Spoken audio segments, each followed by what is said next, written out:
बंधुओं नमस्कार। और इस समय आप सुन रहे हैं ब्रज में जो उद्धव जी आए, भगवान श्री कृष्ण ने उनको भेजा और पहले वो नंद बाबा जी के घर गए और प्रातःकाल उन्हें गोपियाँ मिली और गोपियों की और उद्धव जी का जो वार्तालाप है वो आजकल आप सुन रहे हैं। और ये जो श्रीमद् भागवत है ये एक प्रकार से इसका सबसे महत्वपूर्ण भाग है जिसमें गोपियाँ और श्री कृष्ण जी के प्रेम का वर्णन है। इसमें गोपियाँ कहती हैं उद्धव जी से कि उद्धव जी हमारा तो मन, हमारे प्राण, सब कुछ श्री कृष्ण जी ही हैं और वो किस प्रकार अपनी व्यथा सुना रही हैं उद्धव जी को, ये आप इसमें सुन रहे हैं। और आज ये भाग इसका इस अध्याय का ये तीसरा और अंतिम भाग है जिसमें उद्धव जी और गोपियों की बातचीत है। तो यहाँ पर आगे आप सुनिए आज इसके इस अध्याय के अंतिम भाग में कि श्री सुखदेव जी कहते हैं कि प्रिय परीक्षित, भगवान श्री कृष्ण का प्रिय संदेश सुनकर गोपियों के विरह की व्यथा शांत हो गई थी। वे इंद्रियातीत भगवान श्री कृष्ण को अपने आत्मा के रूप में सर्वत्र स्थित समझ चुकी थी। अब वे बड़े प्रेम और आदर से उद्धव जी का सत्कार करने लगी। उद्धव जी गोपियों की विरह व्यथा मिटाने के लिए कई महीनों तक वहीं रहे। वे भगवान श्री कृष्ण की अनेकों लीलाएं और बातें सुनाकर ब्रजवासियों को आनंदित करते रहते। नंद बाबा के ब्रज में जितने दिनों तक उद्धव जी रहे उतने दिनों तक भगवान श्री कृष्ण की लीला की चर्चा होते रहने के कारण ब्रजवासियों को ऐसा जान पड़ा मानो अभी एक ही क्षण हुआ हो। भगवान के परम प्रेमी भक्त उद्धव जी कभी नदी तट पर जाते, कभी वनों में निहारते और कभी गिरिराज की घाटियों में विचरते। कभी रंग बिरंगे फूलों से लदे हुए वृक्षों में ही रम जाते और यहाँ भगवान श्री कृष्ण ने कौन सी लीला की है यह पूछ कर ब्रजवासियों को भगवान श्री कृष्ण और उनकी लीला के स्मरण में तन्मय कर देते। उद्धव जी ने ब्रज में रहकर गोपियों की इस प्रकार प्रेम विकलता तथा और भी बहुत सी प्रेम चेष्टाएं देखी। उनकी इस प्रकार से क्षण में तन्मयता देखकर वे प्रेम और आनंद से भर गए। अब वे गोपियों को नमस्कार करते हुए इस प्रकार गान करने लगे। उन्होंने कहा, इस पृथ्वी पर केवल इन गोपियों का ही शरीर धारण करना श्रेष्ठ एवं सफल है, क्योंकि ये सर्वात्मा भगवान श्री कृष्ण के परम प्रेम में दिव्य महाभाव में स्थित हो गई हैं।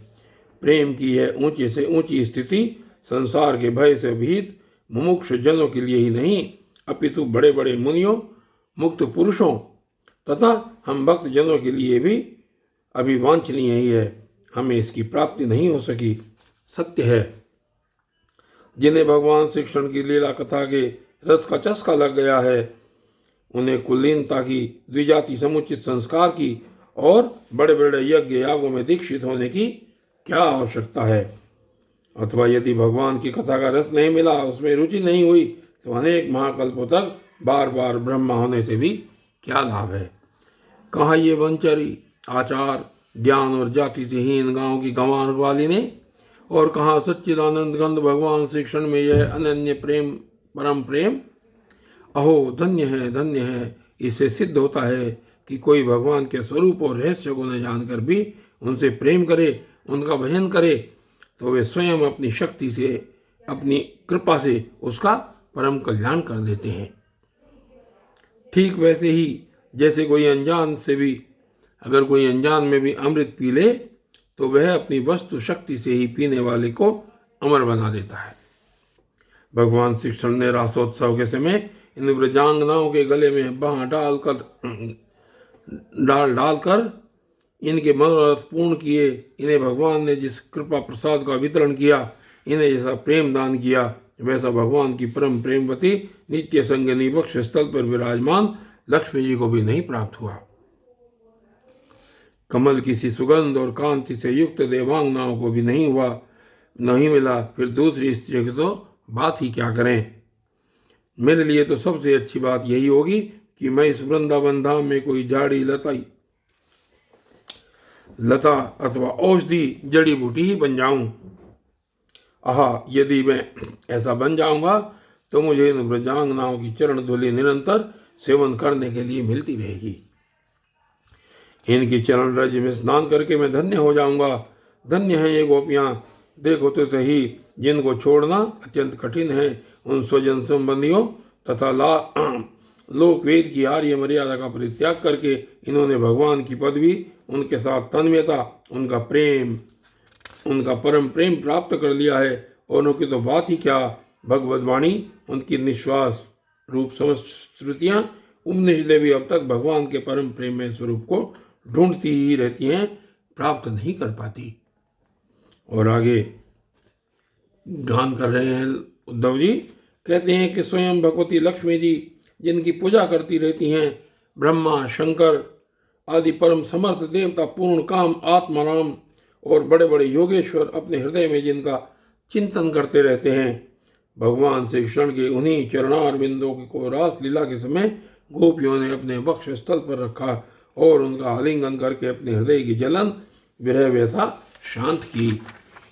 नंद बाबा के व्रज में रहने वाली गोपांगनाओं की चरण धूलि को मैं बारंबार प्रणाम करता हूँ, उसे सिर पर चढ़ाता हूँ। आह, इन गोपियों ने भगवान श्री कृष्ण की लीला कथा के संबंध में जो कुछ गान किया है वह तीनों लोगों को पवित्र कर रहा है और सदा सर्वदा पवित्र करता रहेगा।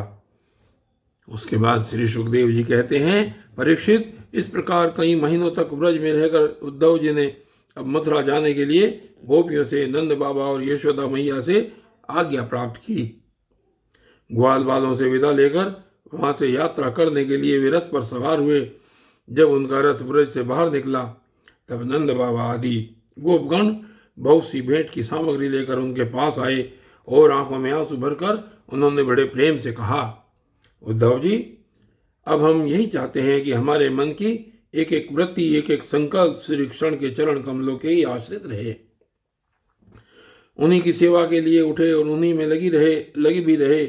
हमारी वाणी नित्य निरंतर उन्हीं के नामों का उच्चारण करती रहे और शरीर उन्हीं को प्रणाम करने, उन्हीं की आज्ञा पालन और सेवा में लगा रहे। उद्धव जी, हम सच कहते हैं, हमें मोक्ष की इच्छा बिल्कुल नहीं है। हम भगवान की इच्छा से अपने कर्मों के अनुसार चाहे जिस योनि में जन्म लें वहाँ शुभ आचरण करें, दान करें और उसका फल यही पावें कि हमारे अपने ईश्वर श्री कृष्ण में हमारी प्रीति उत्तरोत्तर बढ़ती रहे। प्रिय परीक्षित, नंद बाबा आदि गोपों ने इस प्रकार श्री कृष्ण भक्ति के द्वारा उद्धव जी का सम्मान किया। अब वे भगवान श्री कृष्ण के द्वारा सुरक्षित मथुरापुरी में लौट आए। वहां पहुंचकर उन्होंने भगवान श्री कृष्ण को प्रणाम किया और उन्हें ब्रजवासियों की प्रेममयी भक्ति का उद्रेक जैसा उन्होंने देखा था कह सुनाया। इसके बाद नंद बाबा ने भेंट की जो सामग्री दी थी वह उनको वसुदेव जी, बलराम जी और राजा उग्रसेन को दे दी।